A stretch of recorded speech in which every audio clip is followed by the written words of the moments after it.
Holy shit! Tencent just acquired 51% of Kurogames. What does this mean? Let's dive into it. Subscribe! Hello guys, welcome back to my channel, Arsevens. So Tencent just owned 51% of stocks of Kurogames. Many people lose their shit over this news because Tencent is known as big Chinese company investor that notoriously practice bad monetization. Hoyokaktum posting it as if miHoYo and big scammy company as well. Okay, but I digress. So, naturally, people are freaking out on what's going to happen on Wuthering Waves. What's going to happen to PGR? I've seen many negative reaction for gaming community in general about Tencent. But seriously, what does Tencent do? Before we understand what are they doing, we need to understand what Tencent really is. Tencent is a technology company that is founded in 1998. Fast forward in 2024 TLDR, they invest in almost every major company in Asia. They also own big players in the gaming industry such as 40% of Epic Games, the publisher or platform in the gaming like Steam, but Epic Games, then 99.7% of Riot Games, the company behind the most well-known MOBA in the world, League of Legends, and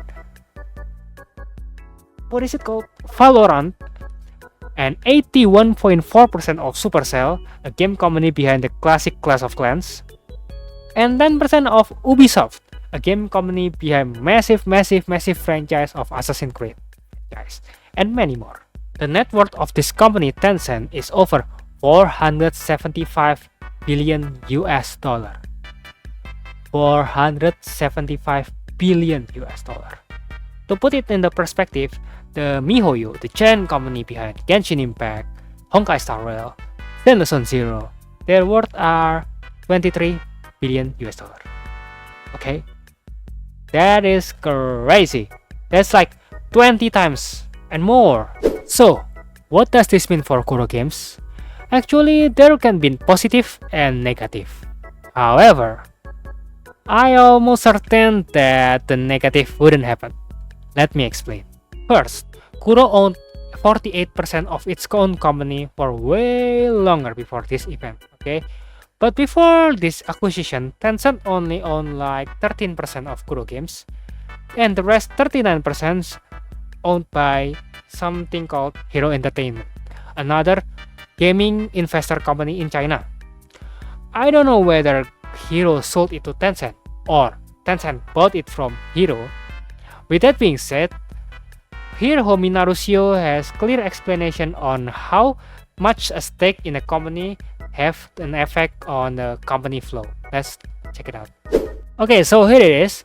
Absolute control required 67% of owning the stake, okay? Unless otherwise stipulated in the company article of association, a shareholder must own 67% of the company's shareholders to have most control.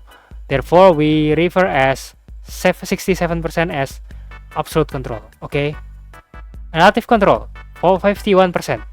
Owning 51% shares does not grant absolute authority or ability to dominate within the company. According to the company law, a shareholder voting rights, even with less than 50% ownership, can still significantly influence the shareholder meeting resolutions. Okay, so even 51% is not that big.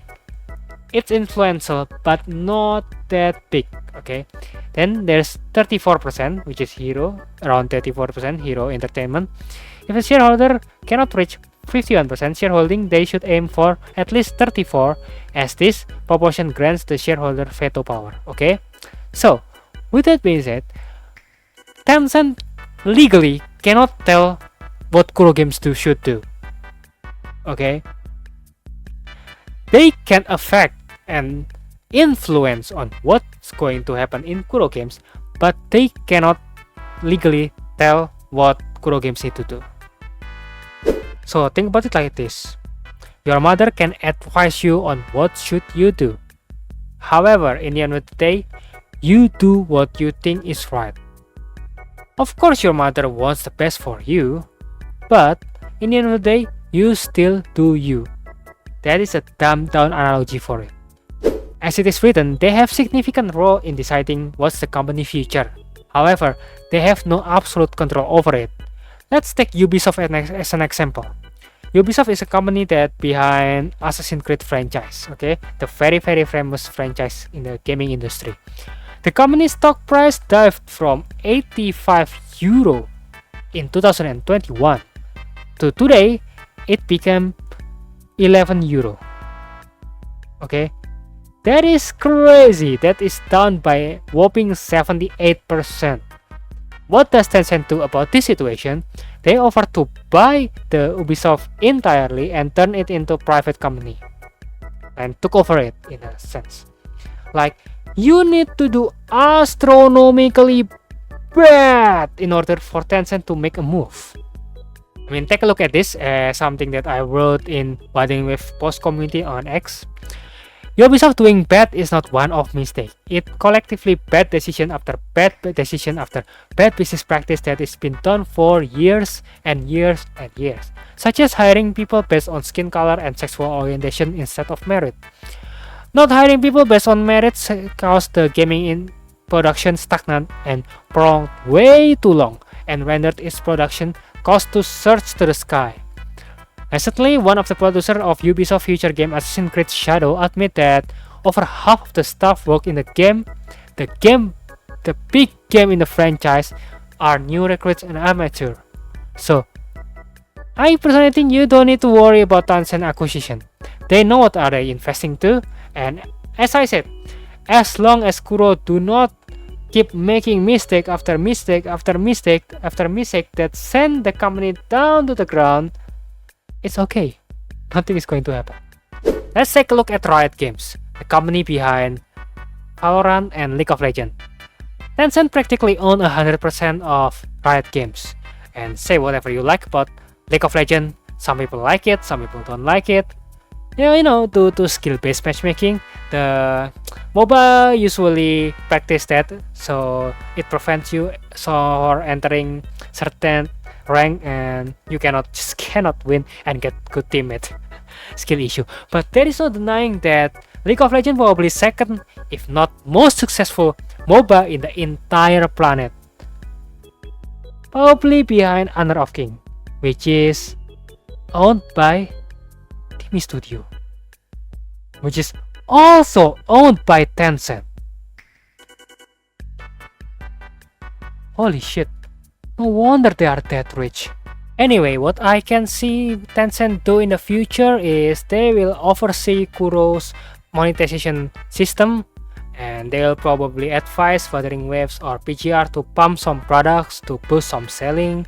I truly doubt that they will suddenly change the system, like turning 50-50 in hero banners to 60-40 or 50-50 in weapon banner or shit like that, because it would be very stupid to tarnish the reputation of a company that you just bought.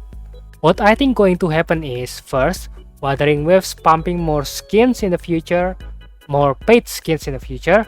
As for the price, around $10 to $40 a guess, depending on the quality of the skin. And two, to boost the sales even more, they will make an endgame content that requires you co-op. Okay, you know where this is going? So people can show off their crazy skin effect and skin cosmetic to other people online and to the community. And to be honest, I have zero problem with that. Because why not? Make people happy with their purchase. Make people happy with their achievement by buying skins. Like, why not? I think it is perfect opportunity for Kuro to monetize this. Like, make people happy. People likes to show off. It's just nature. People showcase their gameplay in the YouTube. And Instagram, people show off their life, their beautiful life. Either their life is actually beautiful or not, it's just another conversation. But people like to show off. Giving this endgame co-op event that showing the skin and their damage, it's an absolute win for Kuro to monetize this. Also, the big thing is now Wuthering Waves and PGR effectively have infinite amount of money backing them. So we wouldn't hear things like they don't have money to do this. It is no longer a thing, okay? So they can access this infinite amount of money on their back of the pocket to create the best game possible for us player and consumer. If they do that though, the risk is Tencent would ask more. Tencent would demand more money in return, okay? Like, imagine if you're lending someone a money in term of business investment.